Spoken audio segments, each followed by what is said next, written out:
अंदर शाओशेंग सभी का ट्रीटमेंट करती है और बचाती है। शाओशेंग को ये सब देखकर उल्टी होती है। वही उसे हैंकरचिप देता है और कहता है कि इस हैंकरचिप में ट्रांक्विलाइजिंग पाउडर है जिससे वो अच्छा महसूस करेगी। शाओशेंग उसे थैंक्स बोलती है। वो उसे डरने के लिए मना करता है। शाओशेंग कहती है कि अगर आप सही वक्त पे बचाने नहीं आते, ना जाने उसके साथ क्या हो जाता। वो कहती है कि मैं ज्यादा कुछ नहीं कर सकती, बट आपके सोल्जर का थोड़ा बहुत ट्रीटमेंट कर सकती हूँ। अगर आप कहीं और जाने में लेट नहीं हो रहे हो तो आप इंजर सोल्जर को यहाँ छोड़ के जा सकते हो, मैं उनका ध्यान रख लूंगी। वही पूछता है, इंजर सोल्जर को यहीं छोड़ दूं क्या? शाओशेंग हाँ करती है और कहती है कि अगर आपका कोई और प्लान हो तो वो कुछ भी नहीं कहेगी। वही पूछता है कि क्या मैं यहाँ पे रुक सकता हूँ? शाओशेंग पूछती है क्यों? वही कहता है ट्रीटमेंट के लिए। शाओशेंग उसका ट्रीटमेंट करने के लिए जाती है। वो उसके घाव को देखती है। यूफई कहता है कि मास्टर ने रेस्ट नहीं किया, आप सभी को बचाने के लिए उन्होंने अपना ट्रीटमेंट भी नहीं करवाया। क्विकी उसे रोकता है। एक सर्वेंट कहता है कि बुई से आपने तीर को काट लिया है और निकालने के लिए बहुत छोटा है, हम कहां से तीर को निकाले? वो घाव को काटने की बात करता है। बुई मान जाता है। सर्वेंट कहता है कि हम घाव को नहीं सिल पाएंगे, उसे डर है कि खून बहना बंद नहीं होगा। वो घाव को ट्रीट करने के लिए मना करता है। यूफई कहता है कि मैं मिलिट्री सर्जन को लेकर आता हूँ। क्विकी कहता है कि तुम कितनी भी जल्दी जाओगे, मिलिट्री सर्जन को ढूंढने में टाइम लगेगा। मास्टर तब तक वेट कर सकते हैं क्या? शाओशेंग कहती है कि उसके पास एक आइडिया है, बट वो काम करेगा या नहीं उसे ये बिल्कुल नहीं पता है। वही कहता है कि करेगा। दोनों एक दूसरे को देखते हैं। यूफई उसे जैसे ही क्वेश्चन करता है, क्विकी उसे रोकता है। शाओशेंग अपना नेकलेस उतारती है, उसके धागे को मोड़ती है। वो उस धागे के बारे में पूछता है कि क्या ये मजबूत है? शाओशेंग कहती है कि ये शाओशेंग स्ट्रिंग है जहाँ से मेरा नाम आता है। वो उसे तीर निकालने को कहता है। शाओशेंग उसका घाव देखती है और उस रस्सी से फंसाती है।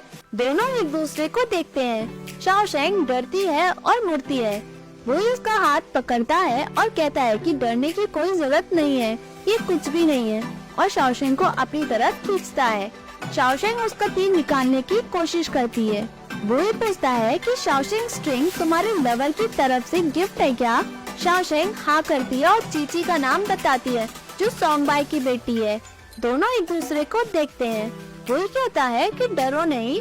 जब वो तीर निकालती है तब वही का खून निकलता है। उसे बहुत दर्द होता है, बट वो अपनी आंखें बंद कर लेता है। फाइनली शाओशेंग तीर को निकालती है और खून रोकने के लिए कपड़ा लगाती है। शाओशेंग तसल्ली करती है। वो दर्द में तड़पता है, बट वो कुछ नहीं कहता। शाओशेंग पूछती है दर्द हो रहा है क्या? वो मुस्कुराते हुए मना कर देता है और शाओशेंग से पूछता है कि क्या तुम्हारे हाथों में दर्द हो रहा है? शाओशेंग मना करती है। वो खुश हो जाता है और कहता है अच्छी बात है। शाओशेंग सर्वेंट को बुलाती है और कहती है कि इनके गांव में पट्टी करो। शाओशेंग उठती है। बुई का तीर क्विकी को देती है। सर्वेंट पट्टी करता है, बट बुई शाओशेंग स्ट्रिंग को उठा लेता है। शाओशेंग मुड़ी होती है। क्विकी बुई को एरो देता है और पूछता है कि इस तीर में कुछ अलग लग रहा है।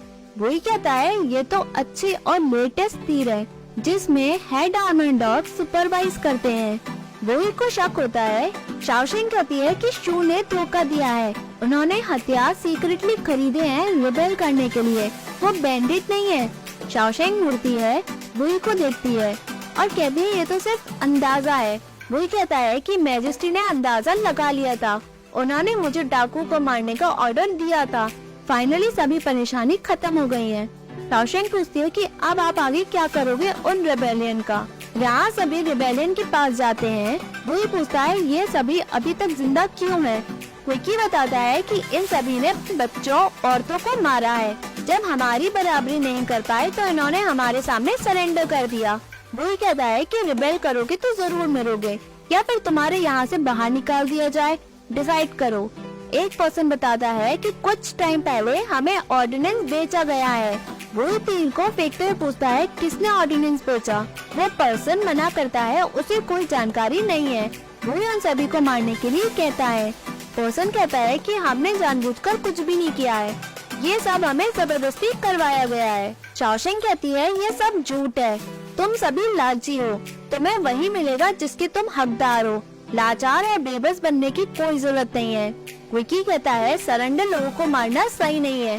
शाओशेंग कहती है कि मैं इन सभी को मारूंगी क्योंकि इन सभी ने मुझे सरेंडर नहीं किया है, इससे अब कोई फर्क नहीं पड़ता है, मैं ही इन्हें मार दूंगी, इन्होंने मेरे म्याऊ को मारा है। यूफेई कहता है कि हम म्याऊ की बॉडी ले आएंगे। शाओशेंग कहती है कि तुम लोग इंसान कहलाने लायक हो ही नहीं, तुम सभी एक जानवर हो, तुम्हें जानवरों की तरह मरना चाहिए। पर्सन कहता है कि मार के दिखाओ हमें, हम भूत बनकर तुम्हें नहीं छोड़ेंगे। वही शाओशेंग को पीछे करता है और उन्हें मारने का ऑर्डर देता है।